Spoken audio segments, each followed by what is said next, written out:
to this afternoon's webinar. My name is Jeremy Richards, and I'm here alongside Rebecca, and we are going to be discussing the H-1B registration process with you today and go through what that process looks like so that you can understand as an employer what you need to do to get your employees registered in the H-1B visa lottery. And if you're working with an attorney, what that process looks like as well, and what to expect after you submit that H-1B lottery registration. If I can get the slide to work here.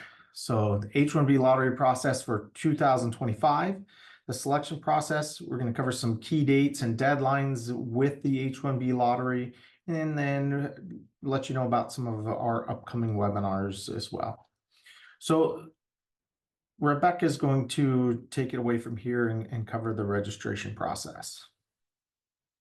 Yeah, so there's two ways to register for the H-1B visa lottery, and that's either where the employer themselves registers the beneficiary directly, or the company works with a legal representative or law firm who registers for the beneficiary on the employer's behalf.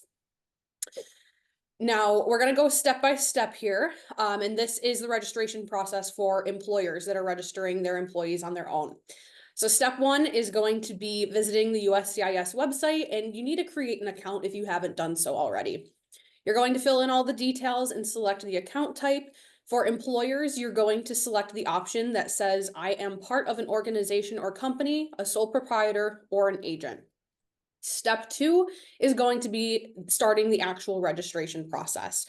And that's going to look like you logging into your USCIS account.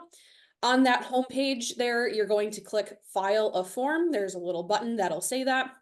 And then you're going to select H-1BR, which is for H-1B registration. From there, you're going to click Start, and that'll lead you to the actual registration application. For step three, this is where the employer information is required. So you need to make sure you have this ready to go when you're filing or when you're filling out this application. What you're going to need is the company's legal name and their doing business as name, if there is any, the employer identification number.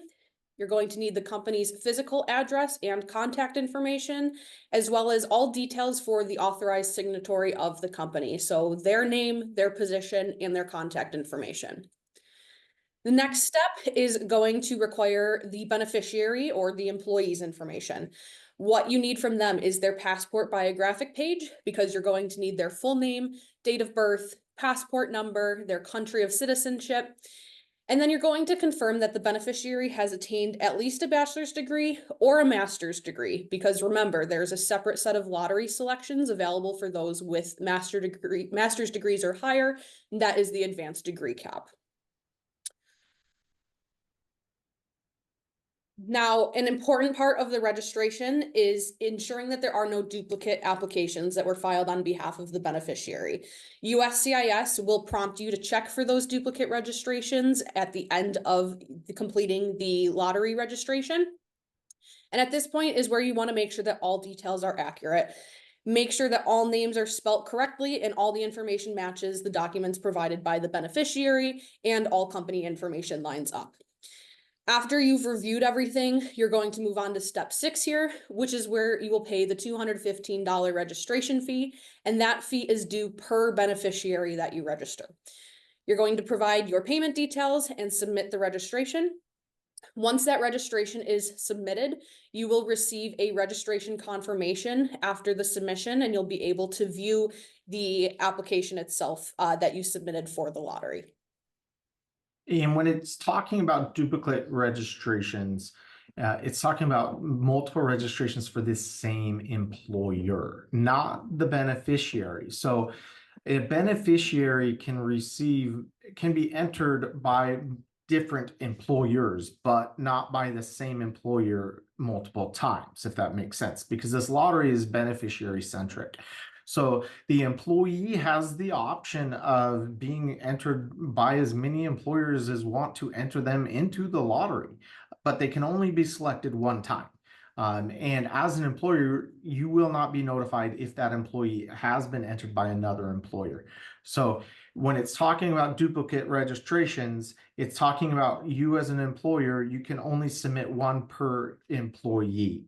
Okay. And there's fraud checks to verify that the companies that are submitting these registrations are independent operating companies, that they do not have an affiliation with each other. And if they do that fraud check and they identify that there is some affiliation and companies are submitting multiple registrations for the same employee, then those will be rejected. So very important, you can only submit one registration per employee. And as far as the payment goes, you can, if you have multiple employees you're entering into the lottery, you can pool those up. You can enter all of those submissions, and then you can pay that registration fee all at one time. The limit is insane. It's almost $100,000. So you can submit up to $100,000 worth of registration fees at the same time. If you have that many beneficiaries you're entering into the lottery. But remember, it's beneficiary centric. So that employee can be registered multiple times by different entities.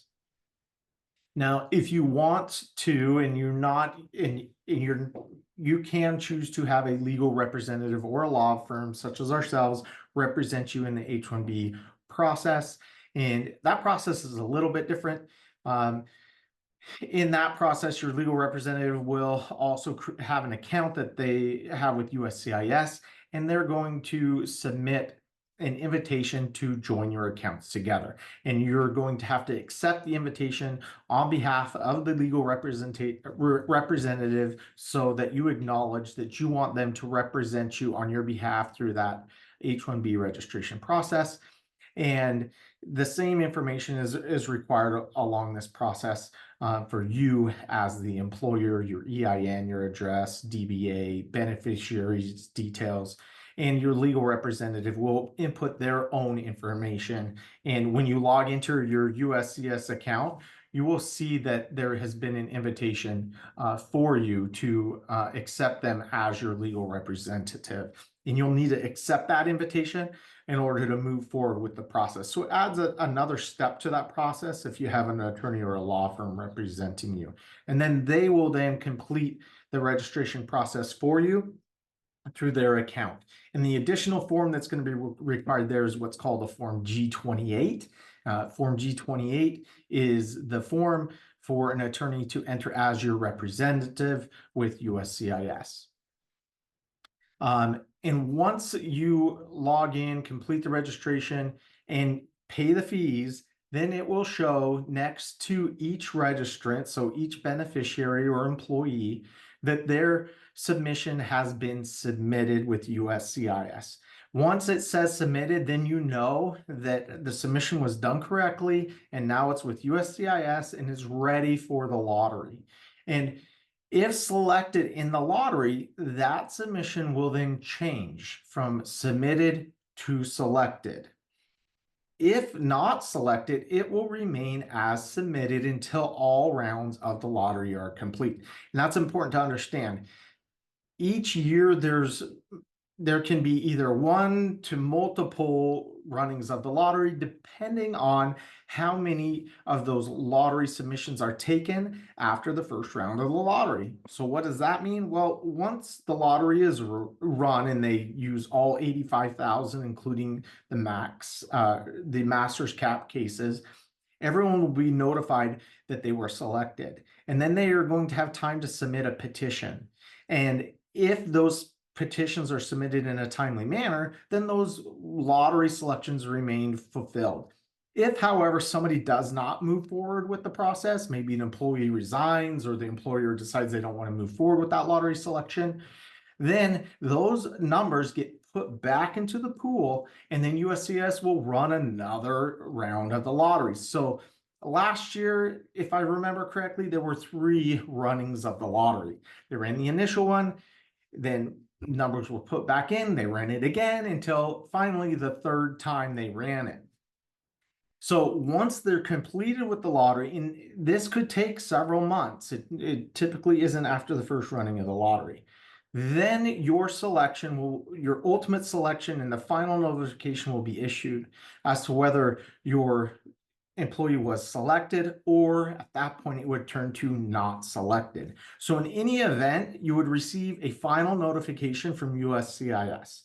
And it's a I-797 notice that would say on it that congratulations, here's your lottery submission and you were selected, or you were not selected. And you can provide that to the beneficiary, to the employee, if needed, as proof that you in fact did enter them into the lottery and proof of either their selection or non-selection in the process. So it's important to keep an eye on your USCIS account to verify the status of those submissions, and it will update each beneficiary independently as to their status of either submitted, selected, or not selected. And USCIS will send you notifications if you set up your account properly, and you'll receive a notification from USCIS letting you know that they've taken action on your case. And at that point, you can then go through your account and see what action they did take on your case. So in any event, at the end of the lottery process, once they've run all the rounds of the lottery, you will ultimately your employees will ultimately be selected or not selected. So as far as the timeline for this lottery process and petition submission, the registration is open now. It's active. It's been active since last Friday, and it will close on March 25th at noon. That's assuming they stick with that deadline. Sometimes there's technical difficulties and they've extended the deadline in the past, but as of now, everything's running smoothly. It's probably been the smoothest running of the lottery I've ever seen since they instituted this new electronic process. So it's expected to close March 24th at noon. So make sure if you are submitting somebody into the lottery that you submit by then. Now, it's important to understand that no matter when you enter the lottery, it doesn't increase your chances of selection. So you could have entered into the lottery on day one, and somebody can enter into the lottery March 24th at 11:59 a.m. They have the same odds of getting selected as you did when you entered on the first day. So a lot of times people get anxious about this and say, oh, I got to get it in, I got to get it in, I got to get it in. Well, that's understood. We know you want to get into the lottery, but at the same time, you have all the way to March 24th. There is no rush to get in. It's not going to improve your odds. The lottery results are typically announced early April, and USCIS will send out a notification every year. They do once they've ran the first round of the lottery, notifying that they've ran that first round of the lottery. And again, your USCIS account will reflect whether or not they've run it anyway. So sometimes if you're monitoring your USCIS account, you'll know before they send the notification out that they've ran the lottery, because it'll notify that you've either been selected or remain submitted. Once selected, then there is a petition filing window, and we're going to have a follow-up webinar where we discuss what that looks like. But selection doesn't guarantee the visa. It just guarantees that now you can request a visa on behalf of your employee, and you still have to follow up through the filing of a proper H-1B petition. And that's done through from April to June, and the notice will indicate your filing window, and you have to file within that filing window. Again, going back to what I previously said, if you don't file in a timely manner, then you will lose that H-1B selection. It'll get thrown back into the lottery, and it'll give somebody else an opportunity to take that lottery number. And that will be ran again until that lottery is met. And the soonest you can start, even if selected to the lottery, and even if your petition is approved, keep in mind that is October 1st, 2025. That's the beginning of the fiscal year. An employee cannot start on that H-1B before October 1st. And we have an upcoming lottery. We're not running the lottery. Clarify that. USCIS is running the lottery. We have a couple upcoming webinars. One of them that we're having shortly is hiring Canadian talent for U.S. manufacturing, visas, regulations, and best practices, and working with Canadian employees. And then the follow-up to this webinar will be post-lottery selection.